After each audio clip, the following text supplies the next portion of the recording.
All right, so more vocab in this section. First off, I have the definition of the unit circle. We're not really going to talk about the unit circle yet in this video, but it's important to kind of start thinking about what that is. And basically, it's a circle that's centered at the origin, 0, 0, and has a radius that's equal to 1. Of course, radius is the distance from the center of the circle to the perimeter. So, first off, this question says find the circumference of the circle in radians and degrees. But basically, all I want you to do here is to understand the formula for circumference of a circle is 2 times pi, or 3.14 approximately, times the radius. But specifically for the unit circle, the circumference ends up being 2 pi because the radius for the unit circle is 1. So this is real important to understand for what we're about to do next. There's basically two ways to measure the degrees or the angle or the arc of a circle. And it's either in radians or degrees. So we're pretty familiar with the definition of a degree. It's just the measure of an angle. Specifically, in this instance, it's the measure of the central angle of the circle. The central angle just means the vertex of the angle is at the center of the circle. And let's just pick a random angle. Let's pick about 60 degrees.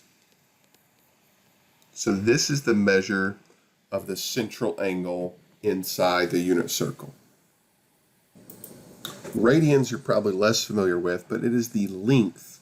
So it's a length of the arc of the circle that's subtended by the rays of the central angle. Subtended basically just means intersected. So for instance, this 60-degree angle subtends the circle here and here. So all of this length in between those two rays, that is the radian measure.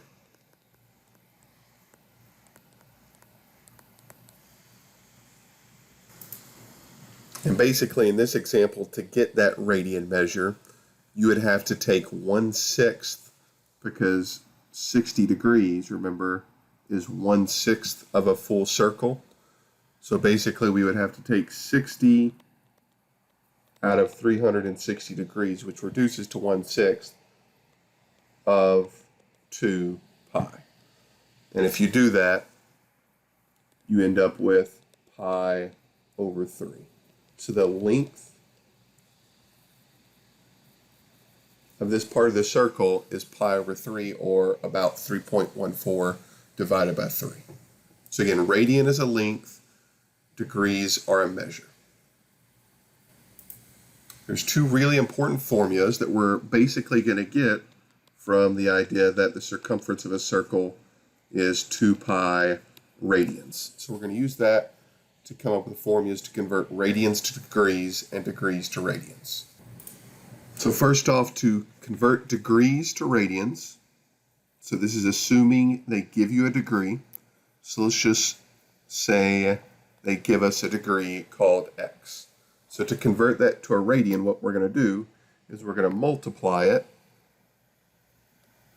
by pi over 180. And again, where that pi over 180 ratio is coming from, well, think about it. A full circle is 360 degrees. But in radians, we already said a full circle is 2 pi radians.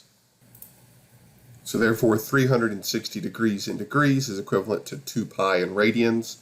And if we halved that, a half circle would be 180 degrees, which means in radians, a half circle would be half of 2 pi, which is just pi.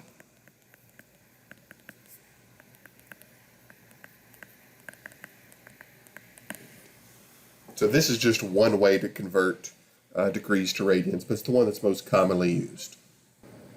It's important to remember to leave your answers in terms of pi when you're doing these problems. We'll talk about what that looks like here in just a second.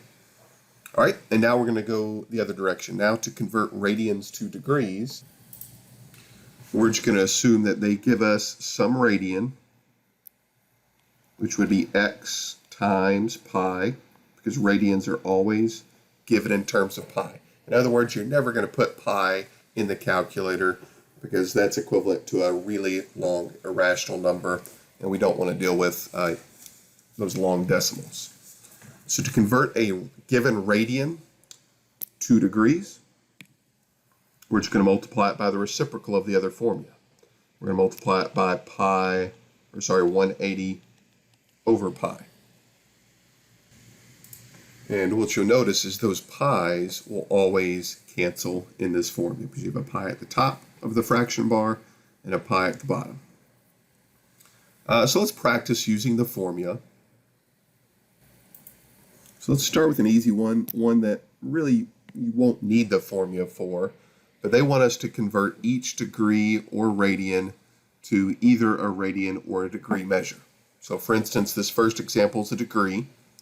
So we're going to take the given degree and we're going to multiply it by pi over 180.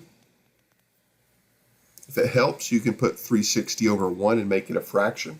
So you're multiplying a fraction times a fraction, and then you just multiply the tops and you multiply the bottoms.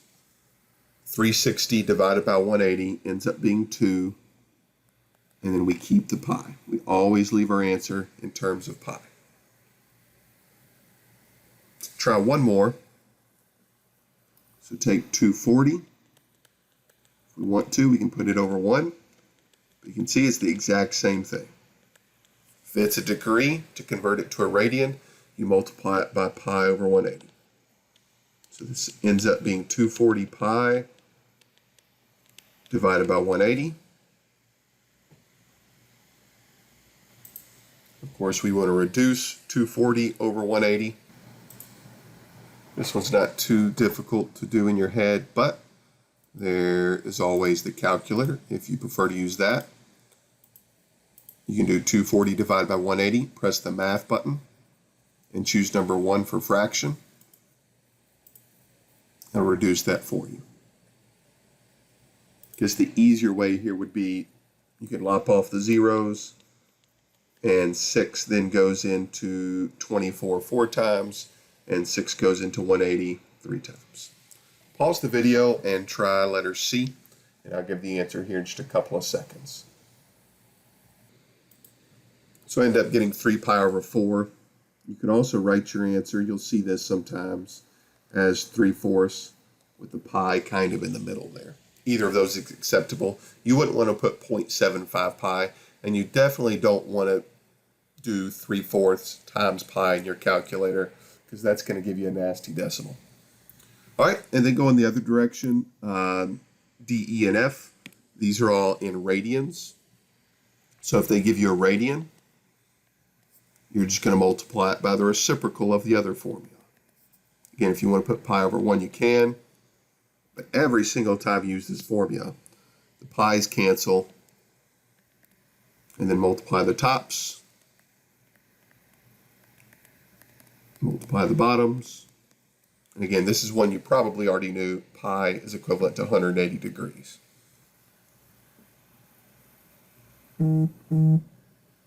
Let's try 3 pi over 4. We actually already know this answer because letter C, this was the answer, so we know this final answer is going to be 135 degrees.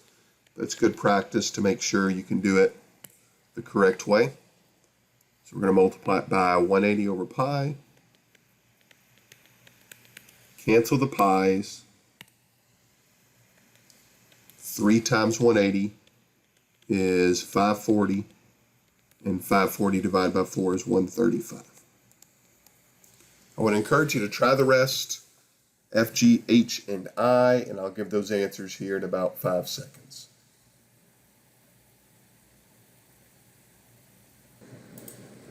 And there's your answer. We didn't do any negative angles or negative radians, but ultimately it's the same thing. If they gave you a negative angle and you had to convert it, your answer would be a negative radian.